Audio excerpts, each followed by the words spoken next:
YCP నేత మాజీ మంత్రి రోజాకు బిగ్ షాక్ తగిలింది.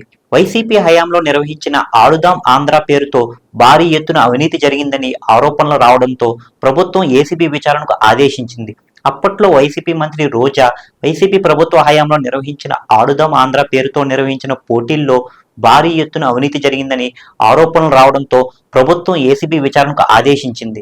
ముఖ్యంగా గత ప్రభుత్వంలో కీలకంగా వ్యవహరించిన మాజీ మంత్రి ఆర్కే రోజా, షాప్ మాజీ చైర్మన్ బైరెడ్డి సిద్ధార్థ రెడ్డికి ఒకేసారి షాక్ ఇచ్చేలా ప్రభుత్వం పావులు కదుపుతుందని అంటున్నారు పొలిటికల్ అనలిస్టులు. ఆడుదాం ఆంధ్ర కార్యక్రమంలో అవినీతి చోటు చేసుకుందనే ఫిర్యాదులపై ప్రభుత్వం విచారణకు ఆదేశించడంతో రోజా, బైరెడ్డికి ఉచ్చు బిగిసినట్లేనని టాక్ వినిపిస్తుంది. ఏపీలో ఎన్నికలకు ముందు వైసీపీ ఆడుదాం ఆంధ్ర పేరుతో పోటీలు నిర్వహించింది. అయితే ప్రభుత్వం కేటాయించినవే కాకుండా జిల్లాలోని నిధులు కూడా వినియోగించినట్లు పలువురు సభ్యులు ఆరోపణలు చేశారు. ఇందులో భారీ అవినీతి జరిగిందని పెద్ద ఎత్తున ఆరోపణలు రావడంతో ఏసీబీ విచారణ చేయాలని ప్రభుత్వం ఆదేశించింది. వైసీపీ ప్రభుత్వ హయాంలో క్రీడా శాఖ మంత్రిగా రోజా ఉన్నారు. ఈ క్రమంలో త్వరలో రోజా అరెస్టు కావడం ఖాయంగా కనిపిస్తుంది. అటు ఆడుదాం ఆంధ్రపై నిన్న ఏపీ అసెంబ్లీలో చర్చ కూడా నడిచింది. క్రీడా శాఖ మంత్రి రాంప్రసాద్ రెడ్డి అసెంబ్లీలో మాట్లాడుతూ 47 రోజుల్లో 120 కోట్లు మంచినీళ్ళ ఖర్చు పెట్టారని కీలక కమెంట్స్ చేశారు.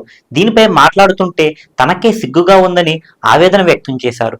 నిధులు గోలుమాలు అయ్యాయని కూటమి ఎమ్మెల్యేలు చర్చ సందర్భంగా ఆరోపించారు. వైసీపీ ప్రభుత్వంలో గ్రామీణ క్రీడలు ప్రోత్సహించాలనే ఉద్దేశంతో 120 కోట్ల రూపాయలతో ఆడుదాం ఆంధ్ర కార్యక్రమం నిర్వహించారు. అయితే ఈ కార్యక్రమం కోసం కొనుగోలు చేసిన కిట్లు, ఇతర వస్తువులకు అధిక ధర చెల్లించి ప్రజాధనాన్ని దారి మళ్లించారని చాలా కాలంగా ఆరోపణలు వినిపిస్తున్నాయి. కూటమి ప్రభుత్వం అధికారులకు వచ్చిన మరుక్షణమే విజయవాడకు చెందిన ఓ ప్రైవేట్ వ్యక్తి ఆడుదాం ఆంధ్ర అవినీతిలోని మాజీ మంత్రి రోజాకు భాగం ఉందంటూ ఫిర్యాదు చేశారు.